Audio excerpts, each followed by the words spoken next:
Hello friends, आपका स्वागत है हमारे यूट्यूब चैनल पर। आज के वीडियो में हम बात करेंगे बीआरओ रिक्वायरमेंट 2021 के एमएसडब्ल्यू ड्राइवर इंजन स्टिक के जो हमारा टॉपिक चल रहा है जनरेटर सेट पार्ट थर्ड की। पार्ट फर्स्ट और सेकंड हमने कंप्लीट कर लिया है। आज हम इसमें पार्ट थर्ड की बात करेंगे। तो वीडियो शुरू करने से पहले आपसे एक छोटी सी रिक्वेस्ट है, अगर आप पहली बार हमारे चैनल पर आए तो चैनल को सब्सक्राइब कर लें और बेल आइकन को दबाएं, जिससे आने वाली ऐसी नोटिफिकेशन आपको प्राप्त हो सके। और इस वीडियो की पीडीएफ के लिए आप हमारे टेलीग्राम चैनल में जुड़ सकते हैं, जिसका लिंक वीडियो के डिस्क्रिप्शन में दिया गया है।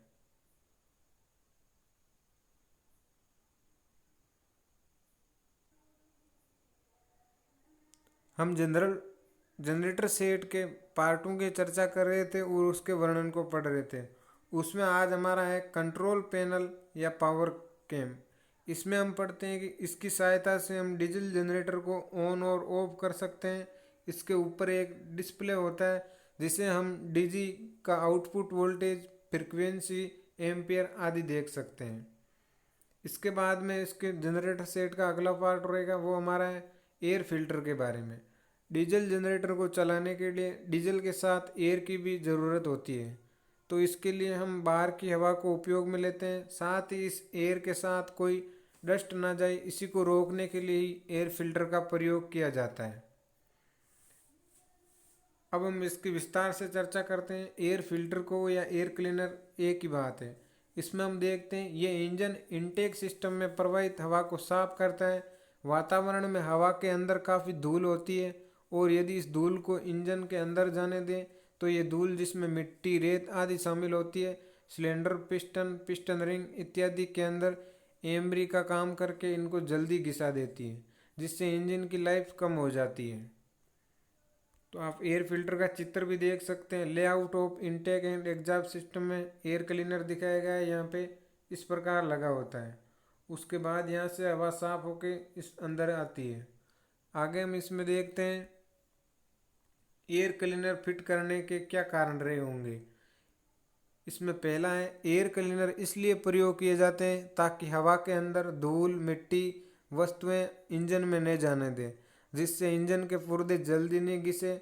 दूसरा इसमें पॉइंट है, तेज़ी से मैनिफोल्ड में घूमने पर हवा जो आवाज़ पैदा करती है, जिसे हिसिंग साउंड कहते हैं, उसे कम करें। तीसरा है इसमें, गाड़ियों में कई बार इंजन बैक फायर करता है, जिससे कार्बोरेटर में से आग की चिंगारी निकल जाती है। एयर क्लीनर इन आग की चिंगारी को आगे नहीं बढ़ने देता, नहीं तो आग लग जाएगी। अगला है इसमें पॉइंट, एयर क्लीनर के प्रकार कौन कौन से हैं। ऑटोमोबाइल में दो प्रकार के एयर क्लीनर प्रयोग किए जाते हैं, जिसमें पहला है हमारा wet type air cleaner. Wet type air cleaner बहुत प्रचलित है, इनको ऑयल बाथ एयर क्लीनर भी कहा जाता है। तो वेट टाइप एयर क्लीनर का दूसरा नाम है ऑयल बाथ एयर क्लीनर। ऐसा एयर क्लीनर आपको चित्र 4 में दिखाया गया है। आप चित्र भी देख सकते हैं ऑयल बाथ एयर क्लीनर का। इसमें हवा एयर क्लीनर की कैप के दोनों कोनों से प्रवेश करती है और हवा के एयर क्लीनर बाउल के अंदर भरे तेल के साथ टकराने से हवा के अंदर जितनी धूल होती है वह भारी होने की वजह से तेल के अंदर रुक जाती है और बाद में फिल्टर बाउल के अंदर तय में बैठ जाती है। हवा के तेल के साथ टकराने से कुछ तेल हवा के साथ लगकर ऊपर जाने की कोशिश करता है। इस तल को बारीक लोहे के तारों का गुच्छा रोक लेता है, जिससे फिल्टर एलिमेंट कहा जाता है। क्योंकि हवा में आए हुए तेल की वजह से हमेशा गीला रहता है, इसलिए हवा जब इसमें से पास होती है तो अंदर बची हुई धूल को रोक लेती है और सिर्फ हवा ही फिल्टर एलिमेंट से निकलकर सेंटर पाइप में आ जाती है, जो कि कार्बोरेटर तथा डीजल इंजन में इनलेट मैनिफोल्ड पर फिक्स होती है। इसी तरह से इंजन को साफ हवाई मिल पाती है। इस फिल्टर को सदैव साफ रखना चाहिए और निश्चित समय पर बाउल का तेल बदल देना चाहिए। साथ में फिल्टर एलिमेंट को भी साफ करना जरूरी होता है। फिल्टर एलिमेंट को पेट्रोल से साफ करके हवा का प्रेशर लगा देना चाहिए ताकि पेट्रोल उससे निकल जाए। फिल्टर बाउल के अंदर एक लेवल मार्क दिया जाता है, उसमें तेल उसी मार्क तक ही भरना चाहिए। अगर उसमें ज़्यादा तेल भर देंगे तो हवा के साथ मिलकर इनलेट मैनिफोल्ड के अंदर चला जाएगा। इसलिए आवश्यक है कि तेल उस मार्क तक ही भरें। एयर क्लीनर में इंजन ऑयल ऐसे ही 20 से 40 तक का डाला जाता है। तो प्रश्न बन सकता है कि एयर क्लीनर में किस ग्रेड का ऑयल डाला जाता है। खानों के अंदर या अर्थ मूविंग मशीन के अंदर एयर क्लीनर का तेल हवा के अंदर धूल के हिसाब से बहुत जल्दी बदलना पड़ता है। ऐसा देखने में आया है कि अर्थ मूविंग मशीन के अंदर एयर क्लीनर का तेल हर 8 घंटे के बाद बदला जाता है, क्योंकि वे इंजन उसकी कंडीशन में काम करता है, जबकि मोटर गाड़ियों के इंजन का तेल निर्देशानुसार ही बदला जाता है। सेकंड टाइप था हमारा ड्राई टाइप एयर क्लीनर के बारे में। Dry type air cleaner special type के पेपर के बने होते हैं। छोटे इंजनों में जाली और फेल्ट के एयर फिल्टर क्लीनर प्रयोग किए जाते हैं, लेकिन मोटर गाड़ियों में paper type air filter cleaner हो रहे हैं, जैसा कि फिएट, मारुति कारों, टाटा इंडिका में इसकी नियमित देखभाल आवश्यक है। कार निर्माता के निर्देशानुसार इनको साफ करते रहना चाहिए। ये एलिमेंट आमतौर पर निश्चित समय पर ही निकाल कर फेंक दिए जाते हैं और नए एलिमेंट फिट कर दिए जाते हैं। एक खुला हुआ पेपर टाइप एयर क्लीनर आप चित्र 5 में, बंद चित्र 6 में देखेंगे। कई बार बड़े इंजनों में जब पेपर टाइप फिल्टर प्रयोग किए जाते हैं, उसके ऊपर टेढ़ी मेढ़ी पत्तियां एंगल पर लगाई जाती है, जिससे एयर क्लीनर के अंदर आने वाली हवा फिल्टर हाउसिंग में जोर से घूमती है और इस घूमने की वजह से हवा के अंदर 90% डस्ट भरी होने की वजह से ये डस्ट कैप के अंदर जमा हो जाती है। बाकी हवा को फिल्टर एलिमेंट साफ करके मैनिफोल्ड को भेजा जाता है। एक इसमें होता है प्री एयर क्लीनर। ऐसे इंजन जो ज़्यादा धूल मिट्टी में काम करते हैं, उनके एयर क्लीनर के ऊपर एक प्री एयर क्लीनर लगा देते हैं, जो चित्र 7 है, मोटी मोटी धूल मिट्टी के कण पहले ही रोक लेता है। प्री एयर क्लीनर साधारणतः साइक्लोन प्रकार के होते हैं, जिनके बाहर जाली लगी होती है, जो हवा के अंदर मोटी मिट्टी और तिनके आदि को रोक लेती है। हवा इनसे छनकर फ्री एयर क्लीनर की बॉडी में जाती है और जाते समय फिर एंगल पर लगी हुई पत्तियों के द्वारा हवा तेजी से प्री एयर क्लीनर बॉडी में घूमती है और घूमने से हवा के अंदर मोटी धूल या मिट्टी प्री एयर क्लीनर के तले पर बैठ जाती है। कई बार प्री एयर क्लीनर के तले में नीचे या एक शीशे का बाउल लगाया जाता है, जिसमें ये मिट्टी आकर इकट्ठी हो जाती है। शीशे का बाउल इसलिए लगाया जाता है ताकि ऑपरेटर को मालूम पड़ जाए कि बाउल के अंदर कितनी मिट्टी है और वे बाउल के भर जाने पर उसे साफ कर पाए। ऐसे बाउल ट्रैक्टरों में लगाए जाते हैं जो ज़्यादा धूल मिट्टी के अंदर काम करते हैं। आप एयर फिल्टर पेपर टाइप का चित्र भी देख सकते हैं। अगला जनरेटर सेट का पार्ट है, वो है हमारा टर्बो चार्जर। टर्बो चार्जर का काम एयर फिल्टर होने के बाद उसको इंजन में डालना होता है। इसके साथ ही टर्बो चार्जर का काम इंजन में बनने वाले कार्बन डाइऑक्साइड को इंजन से बाहर निकालना भी होता है। इसमें हम पढ़ेंगे सुपर चार्जर के बारे में। सुपर चार्जर सिर्फ न 2 स्ट्रोक में बल्कि 4 स्ट्रोक इंजन में भी प्रयोग लगाए जाते हैं। सुपर चार्जर एक एयर पंप है जो इंजन की शक्ति से चलाया जाता है। ये काफ़ी मात्रा में हवा या हवा और फ्यूल का मिश्रण सिलेंडर में भरता है। इंजन की हॉर्स पावर निर्भर करती है कि हम कितनी हवा सिलेंडर में भर पाते हैं, ताकि वे फ्यूल पूरी तरह से जला पाए और उसे हमें पूरी हॉर्स पावर मिल सके। सुपर चार्जर की किस्में बताई गई। आजकल कई प्रकार के सुपर चार्जर इंजनों में लगाए जाते हैं जो निम्नलिखित है। इसमें पहला है हमारा ब्लोअर टाइप, दूसरा है सेंट्रीफ्यूगल टाइप और तीसरा है टर्बो टाइप। सबसे पहले हम पढ़ेंगे ब्लोअर टाइप सुपरचार्जर के बारे में। इन सुपरचार्जर को रूट सुपरचार्जर के नाम से भी पुकारा जाता है, क्योंकि विशेषज्ञ एमपीएच रूट ने 1965 में पहली बार इसका आविष्कार किया था। इस सिस्टम में 2 या 3 लोब्स एक साथ मिलकर इंजन की शक्ति से चलती है। इस टाइप के सुपरचार्जर 2 स्ट्रोक इंजन में काफ़ी प्रचलित है, क्योंकि ये हवा को 1.5 एटमॉस्फेयर प्रेशर तक मेन सिलेंडर में भेज सकते हैं। जनरल मोटर के बने 2 स्ट्रोक इंजन में इसकी टाइप के सुपरचार्जर लगाए जाते हैं। ये सुपरचार्जर इंजन की धीमी स्पीड पर भली भांति काम कर सकते हैं, लेकिन कुछ देर चलने के बाद हाई स्पीड में इनमें हवा लीक होनी शुरू हो जाती है। दोस्तों, आवाज़ थोड़ी कम हो सकती है, इसलिए आप अपने मोबाइल की वॉल्यूम को तेज़ ज़रूर रखें। दूसरा हमारा था सेंट्रीफ्यूगल टाइप सुपरचार्जर के बारे में। सेंट्रीफ्यूगल सुपरचार्जर सेंट्री वाटर पंप जो ट्यूबवेल पर लगे रहते हैं, कई तरह के बने होते हैं। सिर्फ इम्पेलर का डिजाइन इस तरह से बना होता है कि वे हवा को काफ़ी मात्रा में पंप कर सकें। इनको भी ड्राइवर इंजन से ही दी जाती है। हवा को ज़्यादा मात्रा में पंप करने के लिए इनकी स्पीड इंजन की स्पीड से कहीं अधिक रखनी पड़ती है।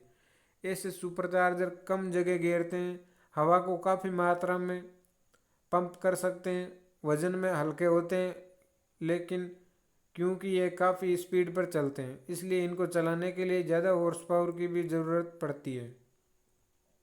तीसरा हमारा टाइप है वो है टर्बो टाइप सुपरचार्जर। उपरोक्त दोनों सुपरचार्जरों को चलाने के लिए इंजन की शक्ति प्रयोग की जाती है। इससे स्पष्ट होता है कि इंजन की कुछ पावर सुपरचार्जर को चलाने के लिए खर्च हो जाती है। इसको बचाने के लिए आजकल एग्जॉस्ट गैसेस से चलने वाले सुपरचार्जर काफ़ी प्रचलित हो रहे हैं। इस सिस्टम में सुपरचार्जर दो भागों में आता है। एक तो जो टरबाइन जो इंजन की एग्जॉस्ट गैसों की शक्ति से घूमता है, और दूसरा है कंप्रेशन जो हवा को कंप्रेस करके सिलेंडर में भेजता है। दोनों टरबाइन और कंप्रेशन एक ही शाफ्ट और फिट किए होते हैं, जबकि अपनी अपनी हाउसिंग से चलते हैं। अगला है इसमें सुपरचार्जर के कौन कौन से लाभ है।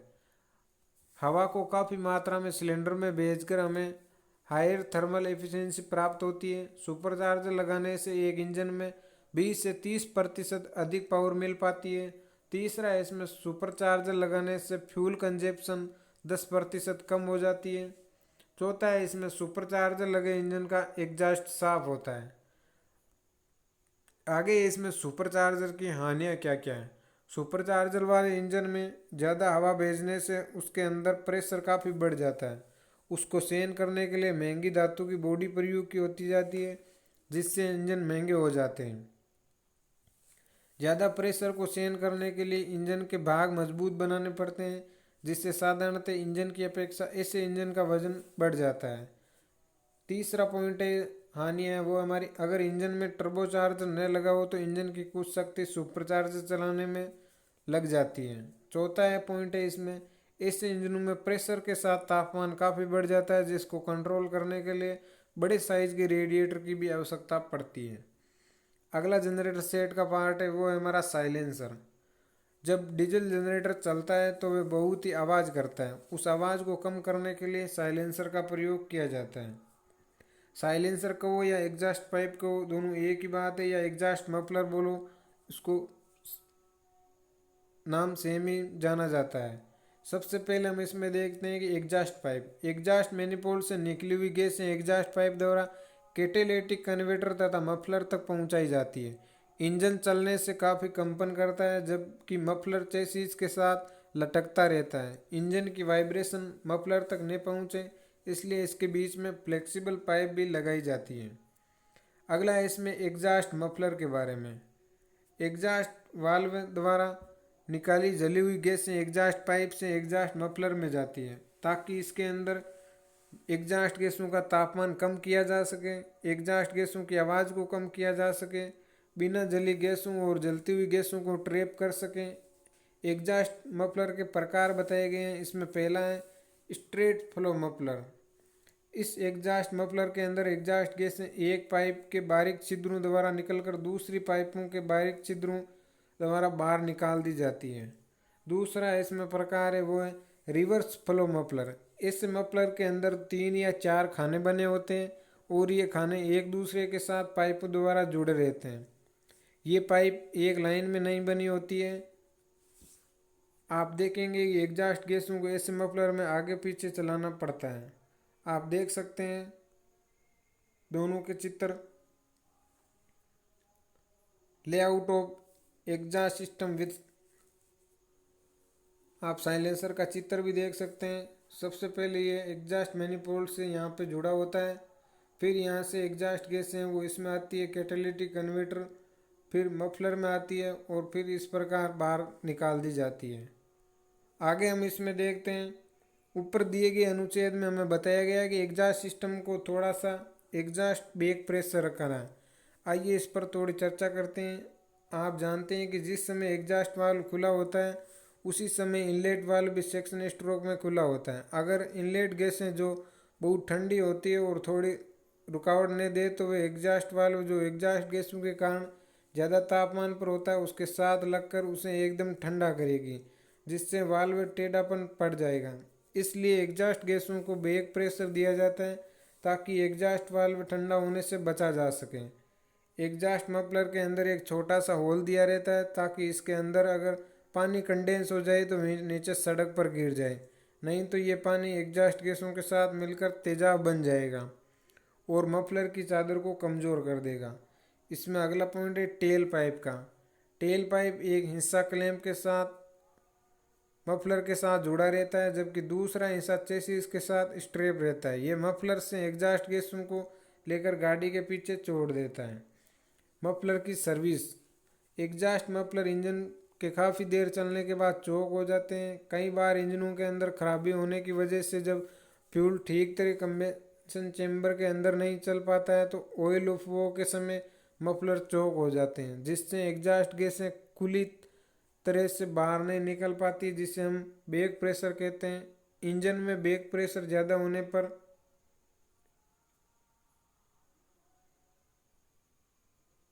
इंजन पूरी पावर नहीं बना पाता है। ऐसी दशा में एग्जॉस्ट मफलर को काटकर पाइपों में सुराख कर दिए जाते हैं और बाद में सीट मेटल को वेल्ड करके जोड़ दिया जाता है। कई बार चोक एग्जॉस्ट मफलर को जिसमें अधिक मात्रा में कार्बन या तेल जमा हो गया उपलों की आग के द्वारा गर्म किया जाता है ताकि उसके अंदर लगा हुआ कार्बन या तेल जल जाए। यह तरीका आमतौर पर स्कूटर के एग्जॉस्ट मफलर के लिए इस्तेमाल किया जाता है। तो आज के वीडियो में काफ़ी हमने मैटर कंप्लीट किया है। जनरेटर सेट का पार्ट आपको कैसा लगा कमेंट करके ज़रूर बताएं और अगर आप पहली बार हमारे चैनल पे हैं तो चैनल को भी सब्सक्राइब कर लें और बेल आइकन को दबाएं जिससे आने वाली नोटिफिकेशन आपको प्राप्त हो सके। इस वीडियो की पीडीएफ के लिए आप हमारे टेलीग्राम चैनल में जुड़ सकते हैं जिसका लिंक वीडियो के डिस्क्रिप्शन में दिए गए हैं। धन्यवाद दोस्तों, मिलते हैं नेक्स्ट वीडियो में।